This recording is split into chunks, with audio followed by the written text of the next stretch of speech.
Bon, on va y aller. Donc, bienvenue à tous. C'est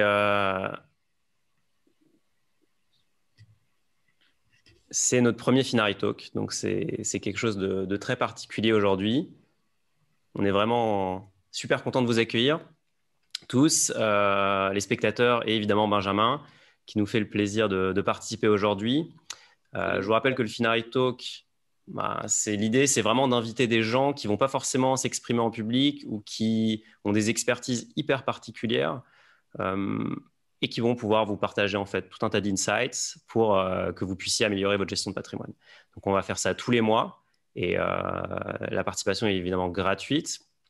Et le Finari Talk, il est organisé par Finari. Finari, qu'est-ce que c'est? Pour ceux qui ne connaissent pas, c'est une plateforme qui permet de suivre son patrimoine en temps réel. Donc, vous avez peut-être déjà fait un petit Excel pour suivre vos différents investissements. Eh bien, Finari vient remplacer cet Excel, vous permet de connecter tous vos comptes bancaires, d'investissement, crypto, ajouter votre immobilier aux investissements non cotés et d'avoir un super dashboard qui vous permet de voir les évolutions en temps réel, avoir des insights, l'analyse des frais notamment, quelque chose sur lequel on a beaucoup travaillé et dont on reparlera avec Benjamin, et bientôt une app. On travaille sur l'app. Et je rappelle aussi que les membres Finari Plus ont à chaque fois la place garantie pour le talk, puisqu'on limite le nombre de personnes en invitation pour pouvoir avoir un échange de qualité. Donc voilà, on va y aller. Bienvenue Benjamin.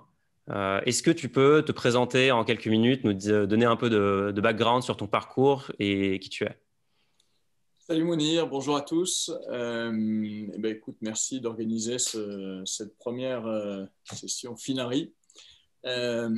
Écoute, pour me présenter rapidement, je gère aujourd'hui le multi-family office que j'ai créé, qui s'appelle B. Durand Capital Partners, créé en 2015, donc ça fait 6 ans maintenant, ça passe vite. Avant ça, j'ai un background financier, hein, je suis ingénieur d'abord, ensuite j'étais trader en dérivés actions. Et puis ensuite, j'ai travaillé, donc j'étais à BNP Paribas, JP Morgan à Londres, donc en salle de marché. Ensuite, retour à Paris, un passage chez Edmond Rothschild, à l'asset management, à la banque privée, et puis du coup, l'envie de créer un multifamily office pour renforcer évidemment le conseil indépendant qu'on s'efforce de prodiguer à nos clients. Top, très clair. Et du coup, pour commencer tout de suite, pour entrer dans le sujet, un multifamily office, concrètement, c'est quoi? C'est qui tes clients et c'est quoi les services que tu vas rendre? Alors, écoute, un multifamily office, c'est un gérant de patrimoine, avant tout, gérant de patrimoine indépendant, indépendant de toute institution financière, tout établissement financier, que ce soit banque, compagnie d'assurance, société de gestion, fonds d'investissement. En fait, on travaille pour nos clients, au service de nos clients, donc on est rémunéré par nos clients, c'est du conseil.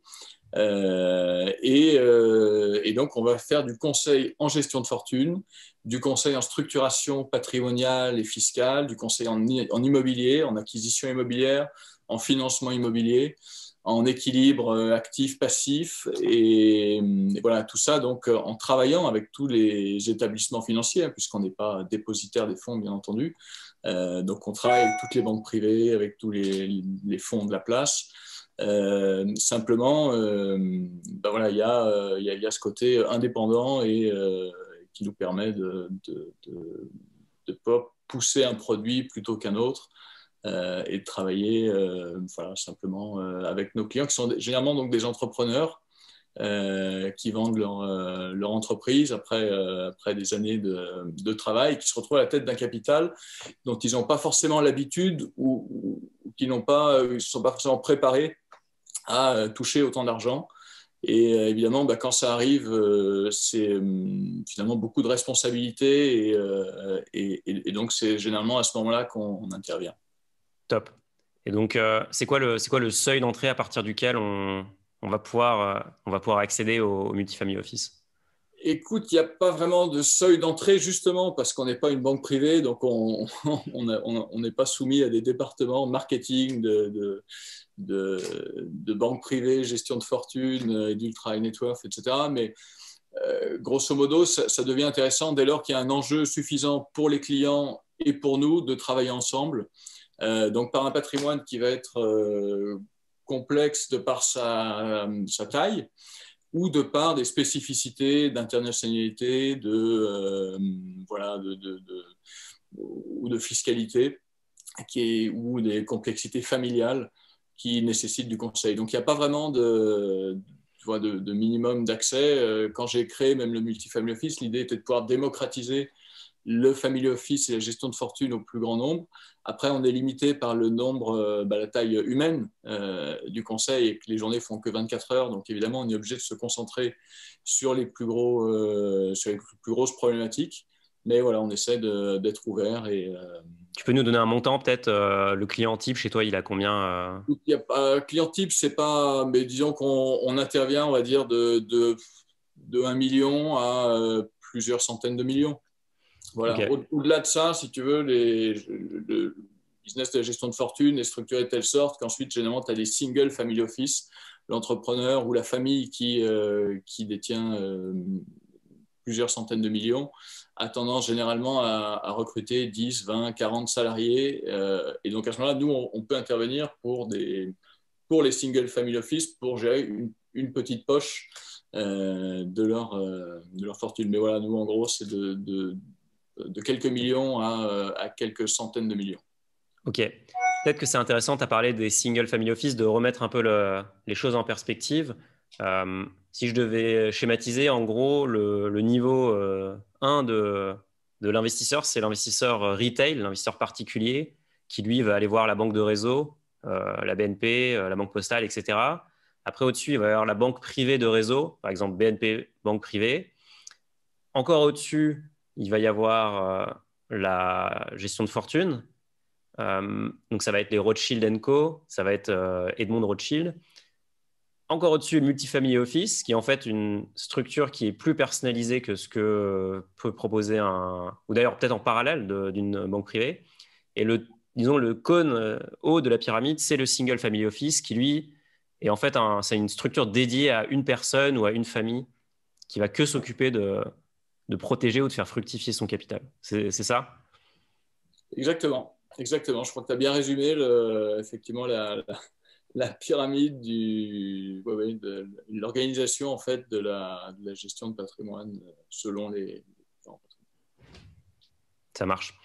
Et donc, le client qui va venir te voir, c'est quoi son objectif? C'est quoi le mandat qu'il va te donner? Écoute, il va venir pour. Alors, généralement, on intervient, comme je te dis, lors de la cession d'une entreprise ou lors de l'émergence d'une situation plus ou moins complexe dans la famille. Donc, on a des clients qui ont déjà de l'argent. Donc, notre mandat principal, c'est pas forcément d'aller faire fortune aux clients. C'est déjà fait. On va plutôt intervenir pour pérenniser le patrimoine dans le temps, ce qui n'est pas facile avec le niveau des taux actuels. Les taux sont négatifs, les taux sans risque à court terme sont négatifs, comme tu le sais. Donc, on va essayer de pérenniser la fortune nette de l'inflation, qui est quand même le premier ennemi du détenteur de patrimoine sur longue période. C'est quoi, c'est 2% par an en ce moment, l'inflation? C'est 2% par an pour, je dirais, ça c'est l'inflation INSEE. Ouais. Néanmoins, c'est beaucoup plus quand tu travailles et que tu vis dans une grande ville, que tu sors au restaurant, que tu achètes de l'immobilier parisien ou autre. L'inflation, elle est bien supérieure à ça en fait. Elle est souvent à 2 chiffres.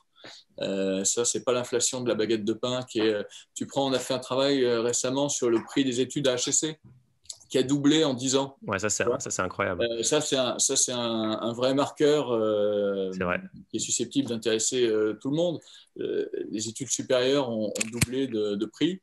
Donc, voilà, je dirais que le mandat, c'est d'abord ça, c'est effectivement de ne pas s'appauvrir, de faire que la réussite professionnelle, à un moment donné, te permet d'accéder à un certain patrimoine, et que derrière ça, eh bien, tu dois essayer de maintenir ce niveau-là, le maintenir également des taxes, puisque évidemment, ton patrimoine, chaque année, est imposé. Donc et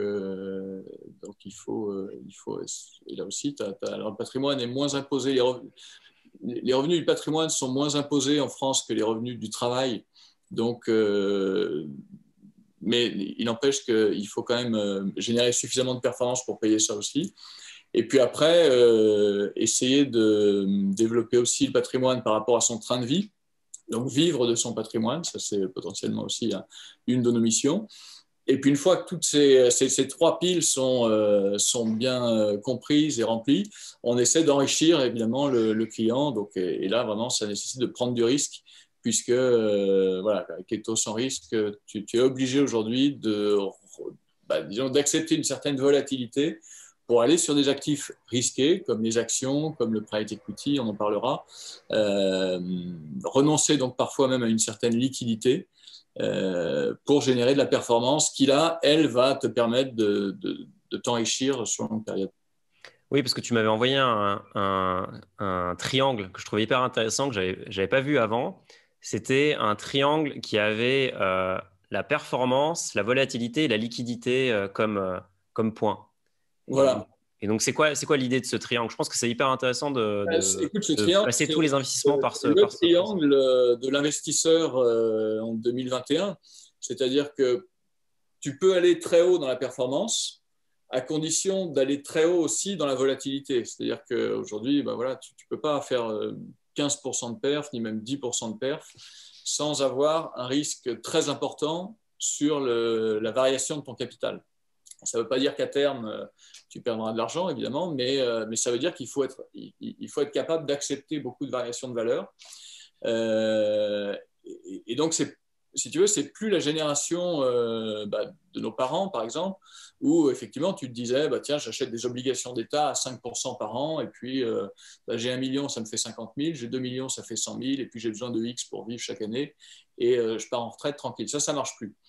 Aujourd'hui, les obligations d'État sont négatives, et tu dois aller donc chercher la perf, prendre de la volatilité, et si tu veux encore plus de performance, il faut même renoncer à une certaine liquidité qui te permet là évidemment, puisque à performance égale, tu vas préférer un actif liquide à un actif non liquide que tu ne peux pas toucher pendant 10 ans. Donc liquidité, c'est juste la vitesse à laquelle tu peux vendre l'actif et récupérer l'argent, en fait. Pour justifier la non-liquidité d'un investissement, tu as forcément une attente supérieure sur la performance escomptée au bout d'un certain temps. Mais du coup, ça a remis tout en cause tous les fondamentaux de la gestion de fortune, puisque aujourd'hui, on travaille beaucoup à l'américaine sur ce qu'on appelle le goal-based investment, c'est-à-dire l'investissement selon tes objectifs. C'est-à-dire que si tu as des objectifs court terme, du genre payer tes impôts l'année prochaine, tu sais que l'année prochaine, l'argent va sortir. Tu ne peux pas te permettre un risque ni sur la liquidité, évidemment, de ne pas pouvoir te permettre de récupérer ton argent pour payer tes impôts, la dette est certaine, et tu ne peux pas te permettre non plus de variation de capital, puisque Il ne faut pas te retrouver en défaut par rapport au fisc. Si tu fais moins 15% et tes impôts ne vont pas faire moins 15%. Donc, a priori, non. Ça marche pas. Donc, le court terme, malheureusement, il n'y a pas beaucoup. Tu peux espérer faire 1, 2, 3%. En France, on a un truc pas mal qui s'appelle le fonds euro, qui est une exception française d'ailleurs, qui permet finalement aux nouveaux porteurs de bénéficier de l'historique de taux élevés de portefeuille historique. Mais donc ça, c'est le court terme. Après, tu as le moyen terme et puis le long terme. Effectivement, si tu te dis à 10 ans, 20 ans, à une génération, à 2 générations, je veux faire fructifier mon patrimoine.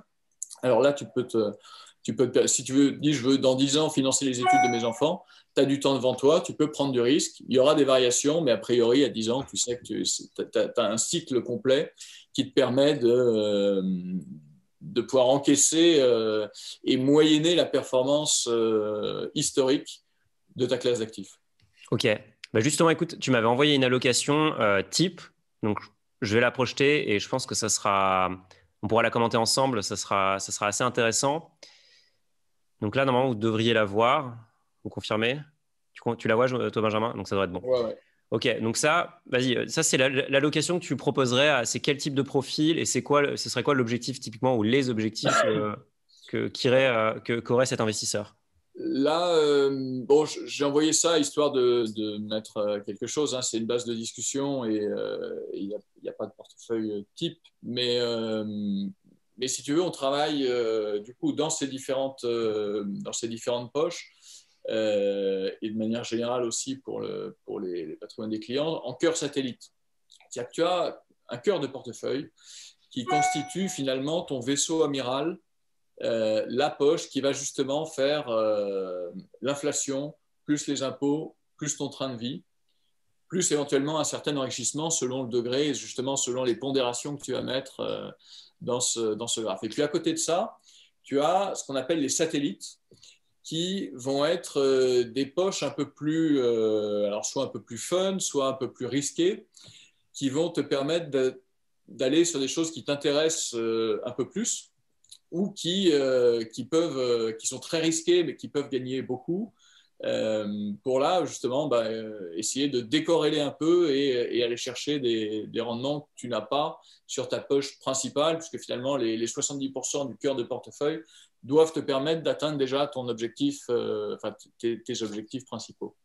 Ça Donc marche. là, effectivement, sur ce graphe, on a dit, alors, tu as toujours de l'immobilier, hein, c'est quand même la base. C'est quoi? C'est physique? C'est pierre-papier? Non, C'est des c'est fonds? l'immobilier physique principalement, c'est-à-dire que le premier conseil qu'on pourrait donner à qui que ce soit d'ailleurs, c'est peut-être d'acheter sa résidence principale. Euh, L'immobilier est le premier rempart contre l'inflation. Et donc, quand tu vois l'immobilier parisien, voilà, mais c'est vrai pour toutes les grandes villes du monde, eh bien, tu as le pouvoir d'achat qui a augmenté au fil des années, donc le prix de l'immobilier a augmenté. Et donc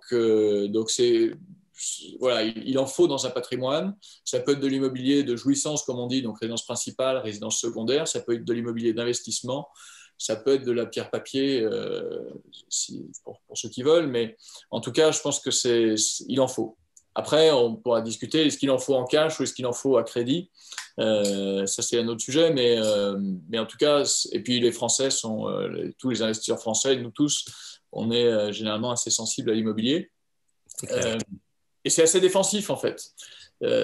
Tu vois, les baisses d'immobilier sont assez rares dans l'histoire des cycles économiques, donc c'est Oui, plutôt c'est pas assez mal. anticyclique. Ou du moins, c'est pas très corrélé au marché action, puisque C'est pas quand il y très a eu la crise corrélé au marché 2008, je crois que action. l'immobilier français a un peu baissé, mais c'était pas catastrophique du tout. Voilà, en tout cas, c'est non liquide et donc En beaucoup moins plus, volatile que, en tout cas, tu ne vois pas la volatilité des marchés actions. Néanmoins, évidemment, si tu devais exactement. vendre ton appartement l'année dernière, le 30 mars, Ouais, euh, difficile. c'était compliqué quand même et tu avais intérêt à proposer 30% de décote si vraiment tu avais besoin immédiatement du cash.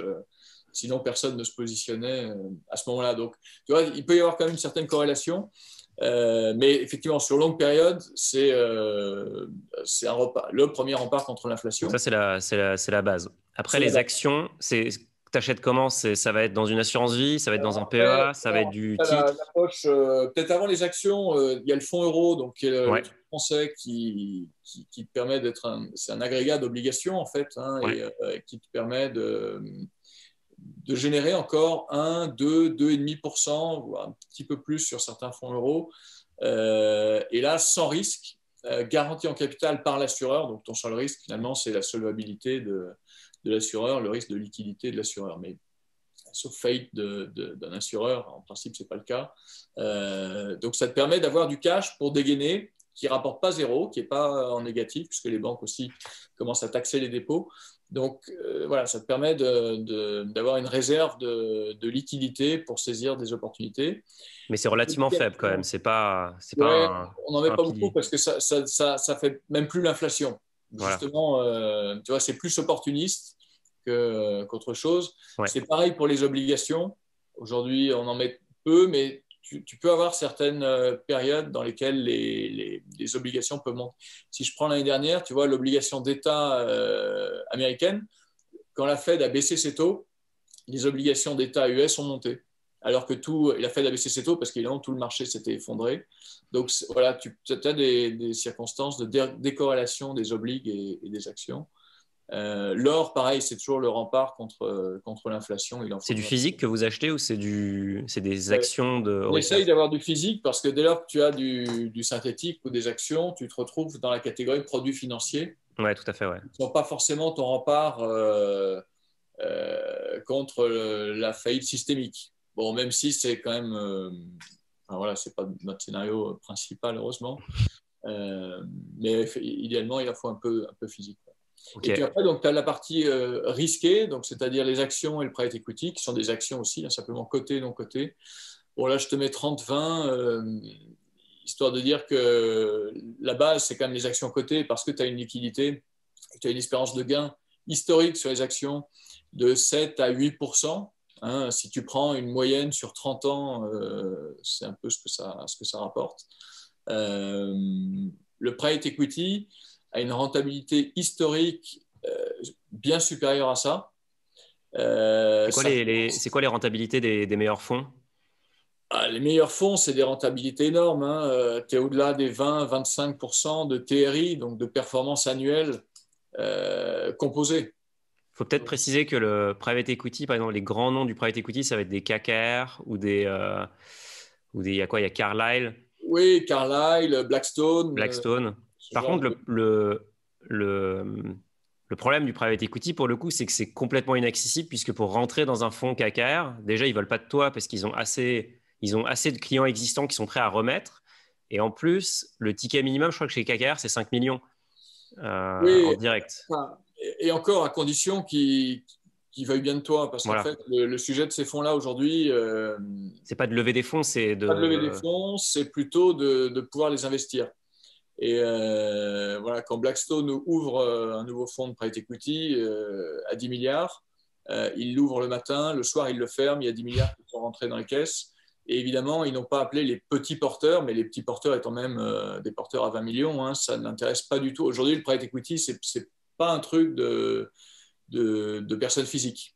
Ça, c'est typiquement quelque chose qui serait c'est complètement inaccessible en fait pour un investisseur lambda dans une allocation. Alors ça commence à le devenir en fait. Il y a plusieurs initiatives de démocratisation du private equity. Alors, tu as déjà les banques privées te proposent des accès avec des feeders qui ne sont pas forcément très chargés hein, et qui te donnent accès. Simplement, il faut surveiller si c'est le fonds flagship de Carlyle ou bien si tu as le 8e fonds avec une nouvelle équipe recrutée en Europe de l'Est. Mais normalement, tu peux avoir quand même des accès. Tu as quelques nouvelles fintech aussi qui démocratisent et qui te permettent pour quelques dizaines ou quelques centaines de milliers d'euros d'aller sur ces fonds-là. Donc, il ne faut évidemment pas y aller en aveugle et être bien conseillé parce que c'est des produits extrêmement risqués. Mais tu peux commencer à avoir accès à ces fonds-là. Peut-être préciser donc, je pense qu'il faut pas… Peut-être préciser que le private equity, quand on investit dans un fonds, on est bloqué pendant 10 ans généralement. Voilà, c'est pour ça que si le ticket minimum, tu vois, est 100 000 euros par exemple, donc c'est quand même de l'argent. Il faut être certain d'en avoir aucun besoin dans les 10 années qui viennent. Ouais, c'est un sacré engagement. C'est plutôt là que ça segmente un petit peu la clientèle que dans le montant qui en soi voilà, peut être relativement accessible. Et en plus, il y a des histoires de millésimes dans le private equity. Puisqu'on essaye d'investir, il faut lisser. Exactement, surtout pas mettre 100% de son cash dans un seul fonds. Il faut lisser année après année, vintage après vintage, justement pour éviter le côté j'investis au point haut et je ressortirai au point bas, mais avoir la courbe complète du cycle économique qui là te permettra de dégager 15-20% effectivement de TRI si les performances se maintiennent. Ouais, c'est énorme. Et donc, sur la partie satellite, je vois des cryptos, business angel, œuvres d'art. Comment là, t'es opportuniste, c'est des gens comment vous trouvez ces opportunités? Et typiquement, la crypto, c'est quoi ta position par rapport à ça? Alors là, on est effectivement, là, on rentre un peu plus dans la personnalisation du portefeuille qui dépend vraiment de la personne que tu as en face de toi. Hein. Donc certains sont passionnés par l'art et donc vont dire moi je me prends un budget important parce que c'est mon truc. D'autres, ça va être effectivement d'investir dans les startups et donc de mettre en business angel ou dans des fonds de venture capital parce que c'est difficile de couvrir un spectre mondial de la tech. Donc on passe souvent par des fonds aussi internationaux. Et puis les cryptos, donc là aussi, alors nous, on est assez, on est très positif en fait hein, sur les cryptos. Ça fait longtemps que nos clients investissent dedans, qu'on incite du coup ceux qui ne sont pas dedans à aller un petit peu dessus. Et comment tu fais? Ils vont sur Coinbase et ils achètent ou ils passent par des acteurs particuliers? Enfin, c'est quoi? Comment eux ils accèdent à la crypto? Ils accèdent comme tout le monde en fait hein, sur les grandes plateformes effectivement, sur Coinbase, sur Kraken, sur Binance. Voilà donc là en fait nous disons qu'on a on n'a pas de on a un rôle simplement de surveillance, éventuellement un peu de recommandation, mais après je dirais que chacun fait un peu ce qu'il veut. Simplement nous effectivement sur la classe d'actifs ça fait donc longtemps qu'on est qu'on essaye de recommander d'investir dessus. Et donc, évidemment, ça a plutôt bien marché. Et finalement, d'une petite poche satellite, tu peux te retrouver avec une poche qui n'est plus satellite du tout et qui devient très importante par rapport à d'autres classes d'actifs beaucoup moins volatiles qui ont pas bougé. Donc là, on a aussi un travail de rééquilibrage du patrimoine. Parce qu'à un moment donné, ça devient absurde d'avoir, OK, on est positif, mais pas de là à avoir 70% de son patrimoine dans les cryptos. Tu vois, ce qui, pour certains clients, est arrivé. Et donc, je ne suis pas sûr que ce soit. Même si, voilà, d'ailleurs, c'est les premiers à ne pas vouloir vendre, hein, mais là, Ouais, mais c'est. Mais encore une fois, toi, ce qu'il faut dire, c'est que toi, tes clients veulent préserver, enfin, sont là pour préserver leur capital, a priori. Donc, ils sont pas là pour faire le x100. Ils le prennent, hein, s'ils passent, mais bon, disons qu'ils n'en ont pas fondamentalement besoin. Ok, top. Écoute, je vais arrêter le partage. Tu as parlé du Covid tout à l'heure. C'était quoi? Vous avez fait quoi pendant le... Parce que bon, pendant le Covid, les marchés sont quand même bien effondrés. C'était un point d'entrée rêvé si on attendait sur le bord des marchés. Donc, vous avez fait quoi, vous? Vous avez vendu? Vous avez racheté? Vous avez écoute, acheté avec le rétroviseur, c'est Ah ouais, c'est facile, ouais. très facile. C'est très facile. C'était beaucoup moins facile l'année dernière. C'est clair. On s'en souvient bien. C'est suffisamment récent pour bien s'en souvenir. Écoute, nous, le Covid, ça a été une excellente année. D'une manière générale, d'ailleurs, pour nos métiers, hein, en fait, les clients, les détenteurs des actifs, il y a eu une inflation sur ces actifs et qui finalement, donc le prix a augmenté, le patrimoine de nos clients a augmenté. Pas forcément de manière toujours volontaire d'ailleurs, hein, mais c'est la conséquence finalement des plans de relance et de la perte peut-être de valeur des devises traditionnelles. Mais nous, écoute, on a le Covid, alors on a eu la chance de pas mal voir venir le truc, c'est-à-dire qu'on avait sécurisé une bonne partie des portefeuilles fin février. C'est quoi qui vous a mis c'est des banques qui vous ont appelé? On surveillait pas mal l'Asie. Et puis, l'Asie étant ce qu'elle est, tu te dis que c'est difficile pour le monde de tourner sans la Chine. Quand la Chine était à l'arrêt, en fait, on a commencé à se dire, mais comment ça va se passer pour aussi bien le consommateur chinois qui ne consomme plus, la production chinoise qui est l'usine du monde qui ne produit plus rien, il va y avoir un problème. Donc, ça nous a un peu, alors on n'a pas fait des grands coups de barre, hein, mais on a quand même sécurisé pas mal. Ça nous a permis de regarder la baisse. On n'était pas du tout serein non plus, mais en tout cas, voilà, on avait fait un premier mouvement. On a été un petit peu moins bon, en toute honnêteté, sur le réinvestissement. Ouais, vous avez attendu que ça baissait plus, en gros ou... D'abord parce que on n'avait aucune visibilité et qu'encore une fois, on n'est pas là pour faire tellement du trading. Voilà, j'ai été trader, je sais ce que c'est, les risques que ça engendre et le travail que c'est. on était d'abord là pour préserver le patrimoine des clients. Et nos clients, à ce moment-là, n'avaient aucune envie de spéculer. Ce n'était pas l'ambiance. N'avaient aucune envie de s'enrichir sur le dos de ce truc-là. Donc, on a été attentiste, plutôt dans l'observation, à attendre d'avoir un peu plus de visibilité. Donc, on n'a pas du tout bougé sur les points très bas, à part quelques positions ultra spéculatives, histoire de, mais franchement, on avait autre chose à faire. Et puis, on a réinvesti progressivement en cours d'année. Et là, évidemment, les performances en fait sont même au-delà je crois, de nos espérances et des espérances de la plupart des gérants, hein, qui ne voyaient pas un rebond aussi rapide et aussi fort en dépassant les niveaux pré-Covid. Donc, ça a été assez. D'ailleurs, on avait fait, on communique très peu, mais on a fait l'année dernière, il y a pile un an, un article dans Forbes où ils nous demandaient justement nos recommandations à ce moment-là. Donc, juin 2020, tu vois, c'était pas évident. Mais on s'est dit, tiens, bon, on va écrire. Le fait d'écrire permet de se poser et de réfléchir. Et voilà, on a recommandé à ce moment-là d'acheter des actions, d'investir dans le private equity. Donc là, évidemment, d'investir dans la tech et les GAFA, et la perf a été excellente. On a été un peu moins bon parce qu'on a recommandé d'investir dans le dollar et le franc suisse, qui sont des actifs défensifs et décorrélants. Donc ça, il en faut. Hein. Simplement, là, la perf, ça n'a pas fait grand-chose. Et dans les cryptos. Et là, pour le coup, effectivement, même sur un an, hein, c'est du x5, x10. Mais donc voilà, donc finalement, une année Covid extrêmement mouvementée, avec des résultats bons pour écoute, cette partie de la population pour qui on a la chance de travailler. Top. Et tu parlais tout à l'heure du levier et du crédit qui est un outil important. Tu disais que c'est important, selon toi, il fallait en faire usage et fallait en faire usage tôt.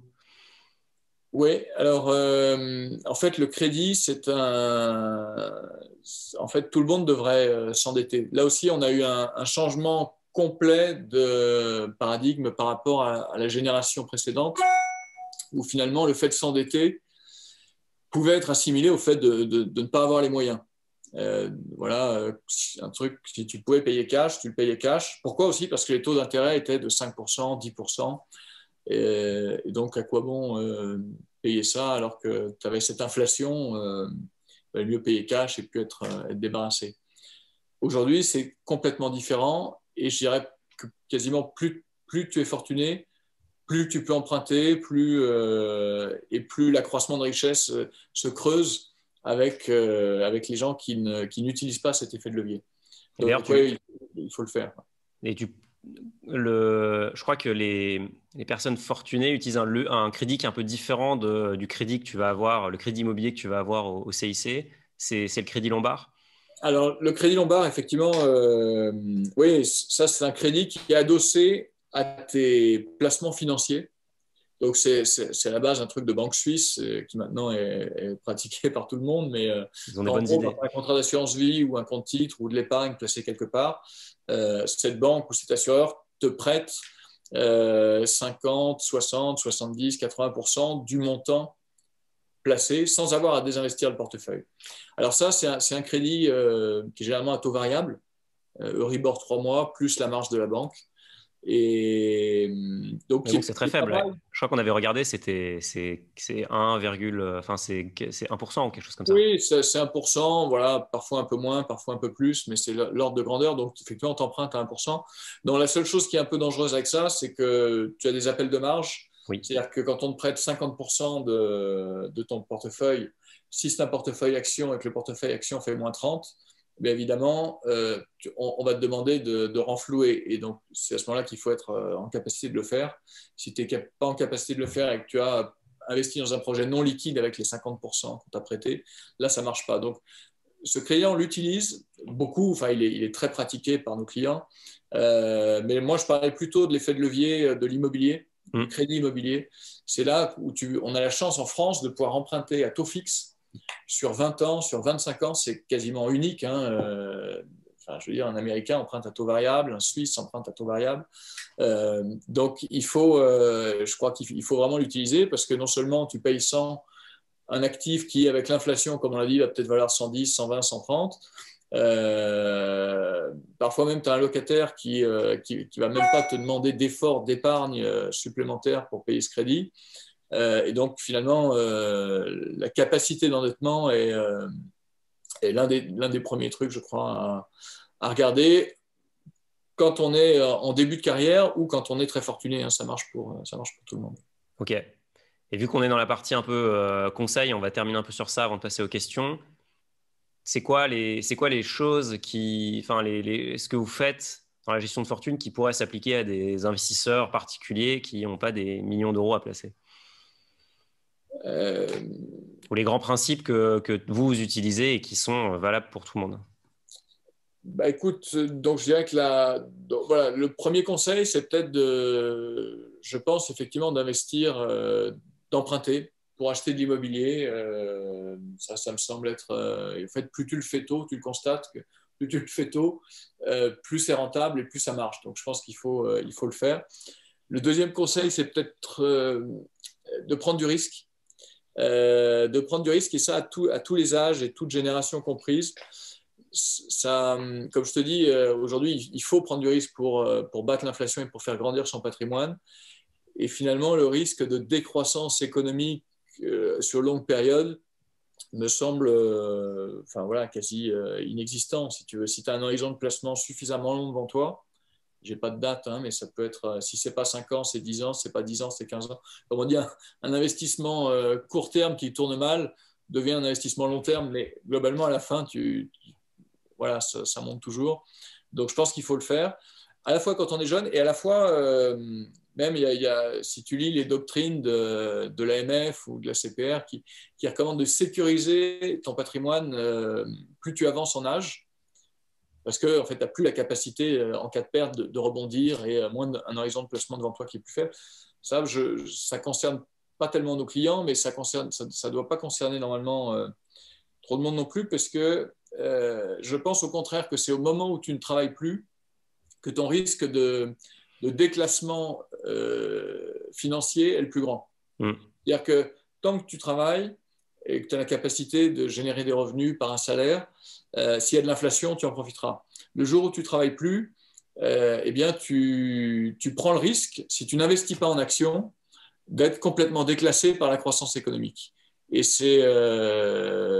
donc, si tu vends ta boîte à 60 ans, à 65 ans, à 70 ans, t'as beau te dire, bon, bah, il reste plus grand-chose. En fait, déjà, il peut rester, heureusement, 30 ans devant soi, ce qui est une très longue période à l'échelle des marchés.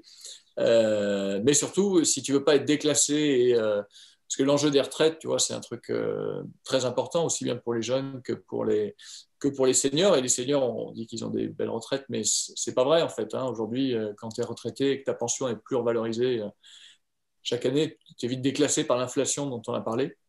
Donc ça, c'est voilà, prendre du risque, je dirais, à tous les niveaux, à tous les âges. C'est généralement payant.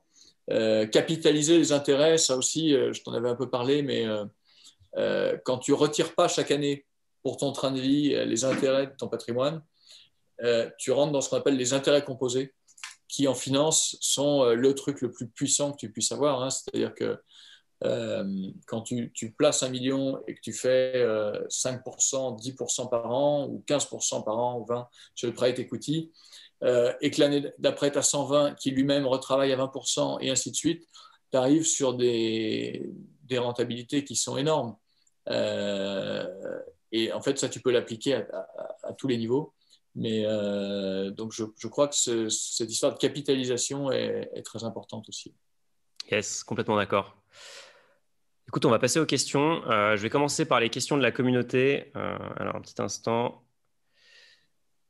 Donc, pour ceux qui ne connaissent pas, je vais mettre un petit lien vers la communauté, comme ça vous pouvez aller voir. Donc, la communauté, évidemment, ouverte, et c'est un peu comme tout Finari, on est transparent, on essaye vraiment de vous montrer ce qu'on fait et de prendre au maximum vos retours. Donc, il y a eu plein de questions hyper précises. On ne va pas toutes les faire pour essayer aussi de traiter quelques questions qui ont été posées là. Alors, première question, comment est assurée la liquidité? En gros, comment vous passez des ordres de plusieurs dizaines de millions d'euros, comment vous passez des très gros ordres sur les marchés? Est-ce que vous allez sur Boursorama, vous cliquez sur acheter ou vendre? Est-ce que vous appelez quelqu'un? Vous faites de ce qu'on appelle de l'OTC? Comment vous assurez le passage d'ordre très important? Alors, je ne sais pas ce que tu appelles très gros montant, mais À l'échelle d'une personne, plusieurs millions d'euros, pas à l'échelle des marchés, parce que oui. c'est pas grand-chose Alors, finalement. en fait, ça c'est plutôt une question voilà, de finance de marché où en fait, tu veux passer un gros ordre sur une valeur. En fait, nos clients qui font ça, on passe toujours par les. En fait, tu vas en contact direct avec la salle de marché qui va te. Donc, tu as quelqu'un au téléphone qui va trader en fait Le ton ordre. carnet d'ordre. En fait, tu as deux méthodes. Soit tu le fais sur le marché, soit tu le fais OTC, over the counter, comme on dit.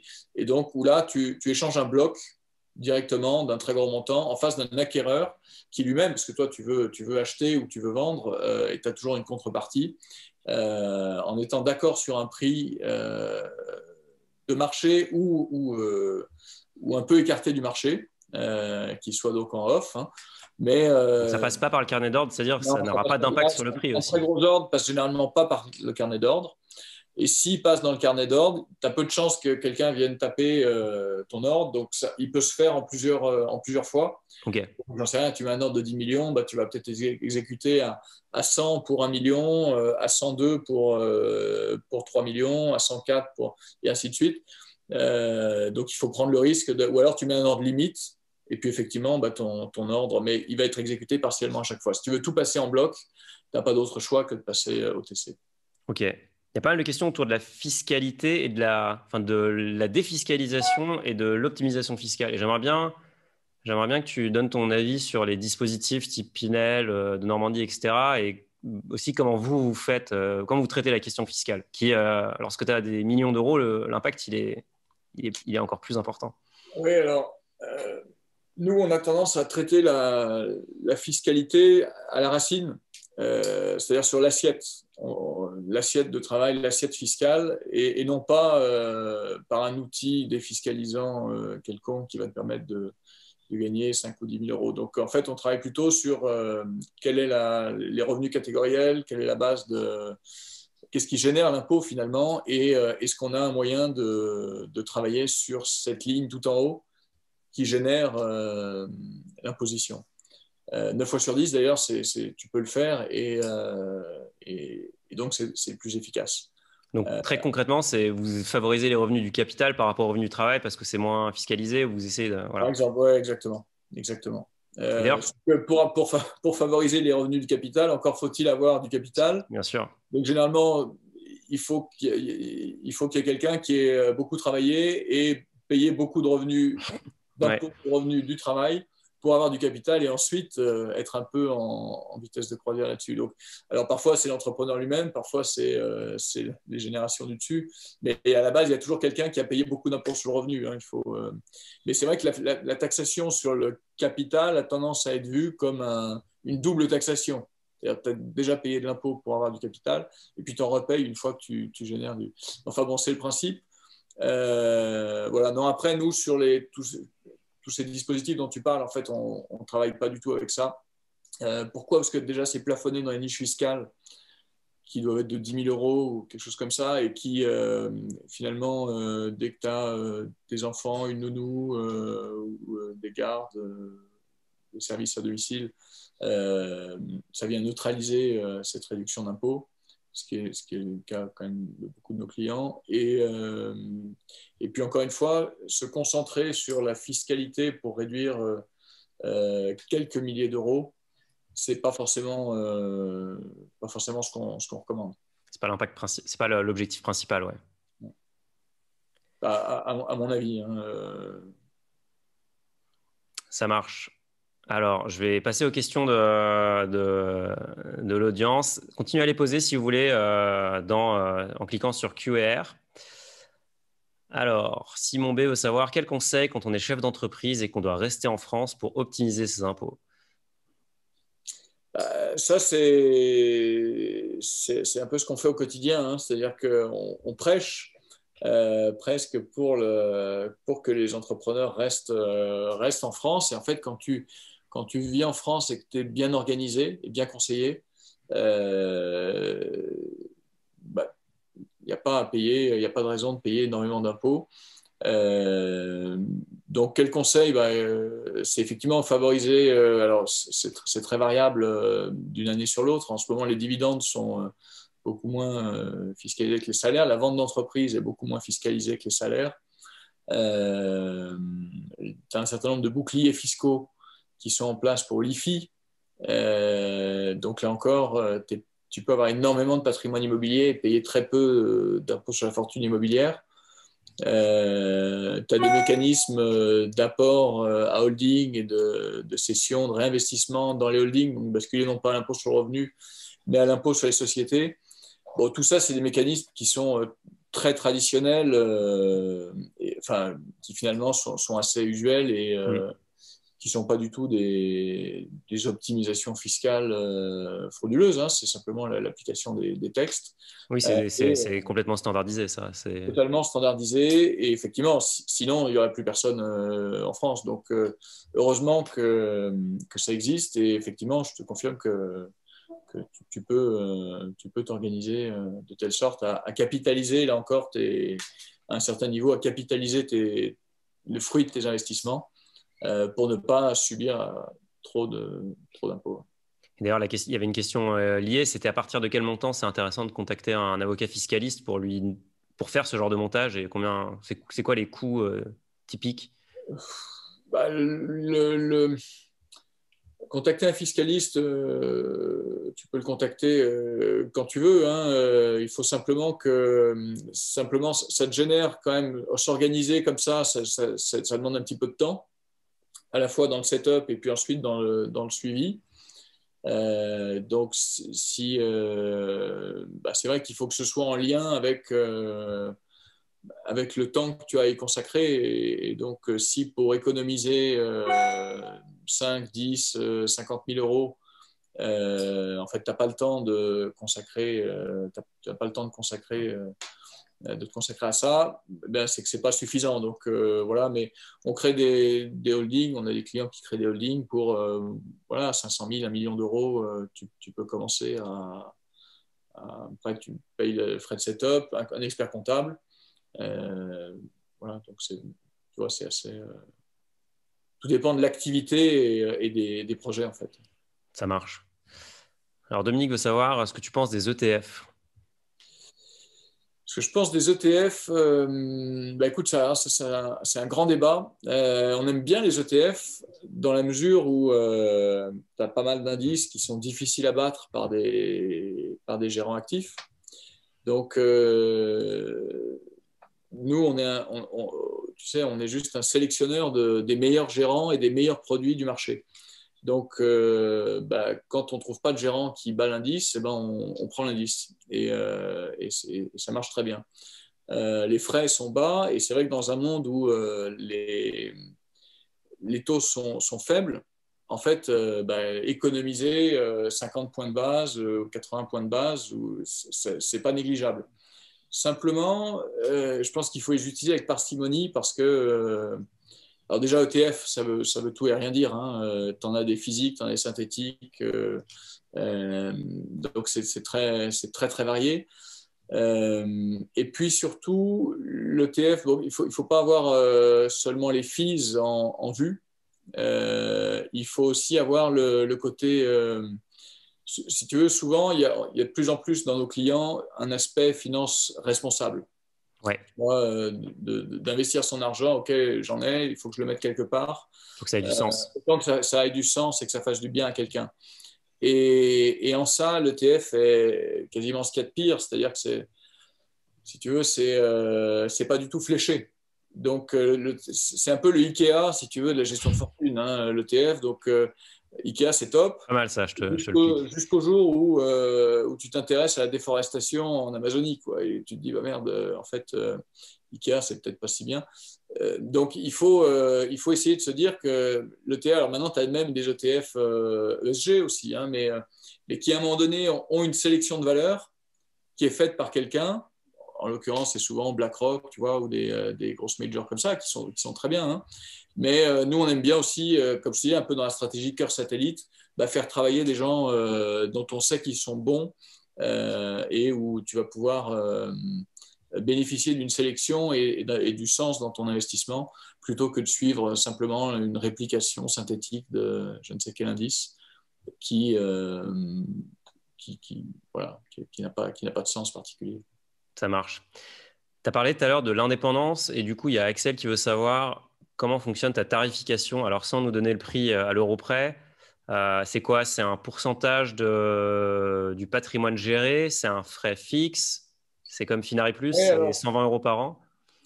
pour les family office, écoute, il y a plusieurs méthodes, mais nous, on fonctionne pas mal sur ce qui marche bien, c'est un pourcentage, un petit pourcentage des actifs confiés ou supervisés par les clients. Voilà. Et en fait, on définit une enveloppe sur laquelle on va travailler et puis on facture finalement un annual fee basé là-dessus.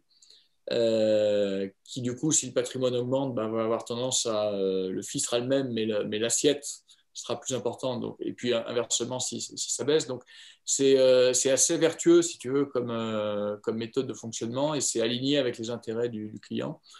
Pour ceux qui veulent avoir des portefeuilles plus risqués, on envisage aussi des performance fees. Hein, donc là, simplement, on évite enfin voilà, il ne faut pas le faire sur des trucs où on sait que ça va faire 2% par an, donc il faut vraiment des poches dynamiques, mais ça, on est ravis de le faire. Donc voilà un peu comment ça fonctionne. Donc, il n'y a pas de rétrocession, tu ne gagnes pas à vendre tel ou tel produit. Non, alors en fait, oui, ça pareil, c'est un long débat, mais les rétrocessions, il y en a dans tous les produits. La tuyauterie française, luxembourgeoise ou européenne d'une manière générale, est faite de telle sorte qu'il y a des marges arrière partout. C'est comme dans la grande distribution. Et donc, en fait, quand tu distribues un produit financier, il se trouve que tu as deux choix, c'est soit toucher la rétrocession, soit la laisser au fournisseur, mais c'est très compliqué de l'attribuer directement la marge au client. Ce qu'on fait à chaque fois que c'est possible, mais du coup, quand c'est pas possible, eh bien, dans ce cas-là, on la touche et on la restitue au client. Ça marche. Mais Ça marche. c'est totalement transparent en fait. Pour nous, comme je pense pour maintenant la plupart des conseillers en gestion de patrimoine, c'est-à-dire tout est officiel. Ok. Il y a Paul P qui veut savoir s'il faut investir en étant étudiant. Ouais, c'est une bonne idée. En fait, je pense qu'il faut investir le plus tôt possible. Le sujet, c'est plutôt d'avoir de quoi investir. Et donc, si tu peux investir en étant étudiant, je pense que c'est une très bonne idée et le plus tôt est le mieux. Maintenant, si, bon, étudiant, théoriquement, tu n'as pas encore de revenus, donc tu peux difficilement emprunter. Mais comme je disais, je pense que ça peut être l'une des premières briques, tu vois, dans un patrimoine. Après, tu as l'épargne régulière aussi et forcée qui peut se mettre en place. Voilà, donc ouais, il n'y a pas d'âge. Il n'y a pas d'âge pour commencer. Il y a GNN qui veut savoir si c'est utile d'avoir un PEL à 2,5% ou est-ce qu'il faut plutôt investir ces montants sur des supports comme des actions, des ETF, enfin, aller chercher du risque en gros. Là aussi, je dirais que si as un projet très court terme, faire 2,5%, tu peux le garder et puis le retirer quand tu matérialises ton projet court terme. Maintenant, si tu n'as pas prévu de l'utiliser pendant 5 ans ou 10 ans, ça n'a aucun intérêt de rester à 2,5. Et donc, effectivement, tu peux avoir intérêt à le casser et à partir sur des Partir à actions. l'aventure. Ouais. Ça marche. Vincent veut savoir ce que tu conseilles pour diversifier ton portefeuille et te décorréler des marchés financiers hors immobilier. Est-ce qu'il y a d'autres choses que tu vas chercher? Donc, je pense que tu vas dire private equity, mais Mais non, non, se décorréler des marchés financiers, en fait, effectivement, aujourd'hui, je dirais que tu peux investir, il faut se décorréler, de toute façon, la règle de base de la préservation du patrimoine, c'est la diversification et la décorrélation. Et donc, plus tu es diversifié, plus tu réduis la volatilité globale de ton portefeuille. Alors après, si tu diversifies avec des trucs très peu risqués, évidemment, tu vas réduire la vol, mais réduire la perf aussi. Donc, il faut essayer de trouver un truc qui vienne diversifier, mais aussi augmenter la perf. Et là, effectivement, c'est dans le fameux triangle, comme on disait au début, hein, où si tu renonces à une certaine liquidité, alors tu vas bénéficier d'une prime de risque, d'une prime de performance attendue en tout cas, pas négligeable. Et c'est effectivement très complémentaire quand tu vois le trading haute fréquence, algorithmique sur les marchés cotés, et des journées comme on a eu l'année dernière, à -10, à +8. Ça n'a aucun sens. Donc, le fait de. Alors, tout dépend des nerfs que tu as, mais c'est quand même aller dans le private equity, ça évacue ce problème du timing de l'investissement et du stress test de regarder son portefeuille trop souvent. Parce que la meilleure école, c'est peut-être quand même d'investir sur quelques grosses convictions et de se laisser porter pendant des années avec les bons. Tu peux acheter aujourd'hui des fonds d'investissement. On parlait des grands fonds de private equity qui ne sont pas toujours accessibles, mais tous les fonds cotés sont accessibles pour quelques centaines d'euros.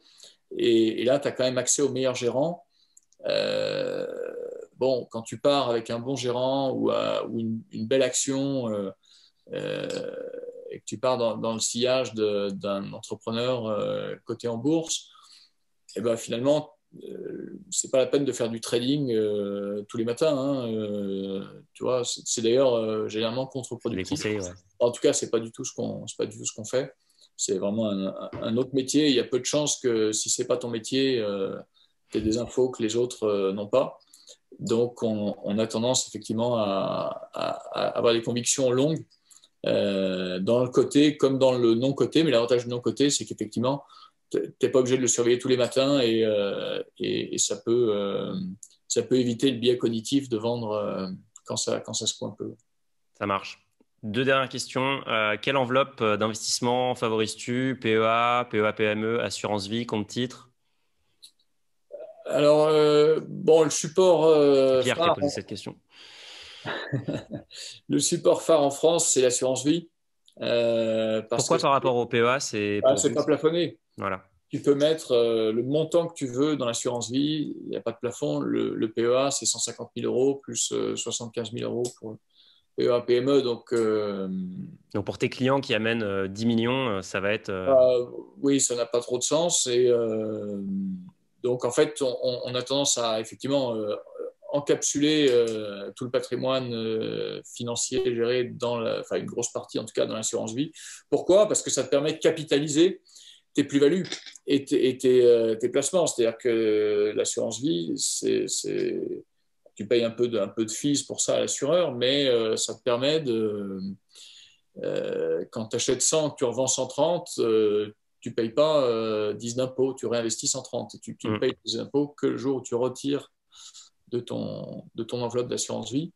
Et là, donc, je reviens à mes intérêts capitalisés qui sont quand même une grosse partie de la perf.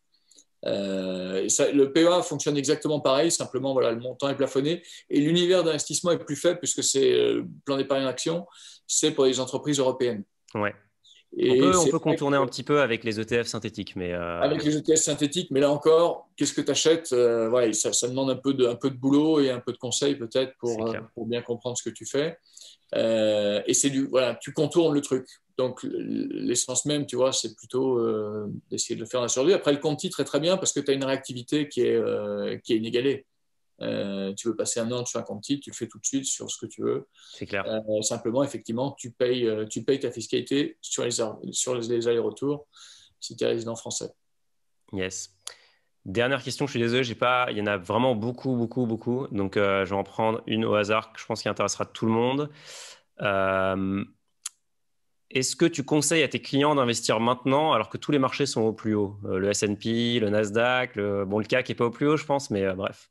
On est quand même pas loin du top sur à peu près tous les marchés, tous les actifs.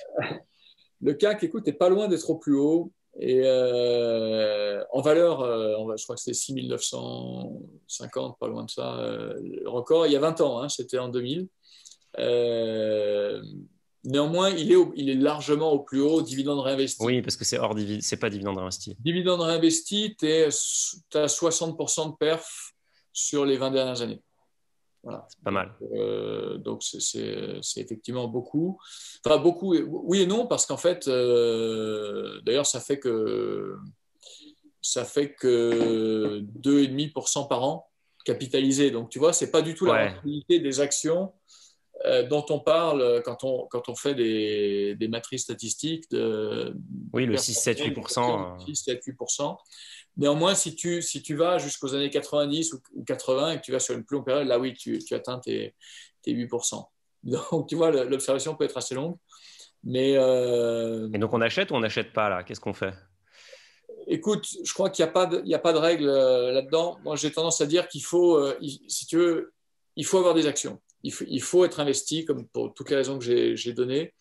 Donc, s'il se trouve que tu reçois du patrimoine ou tu as du patrimoine à investir maintenant, bah, il faut commencer à investir.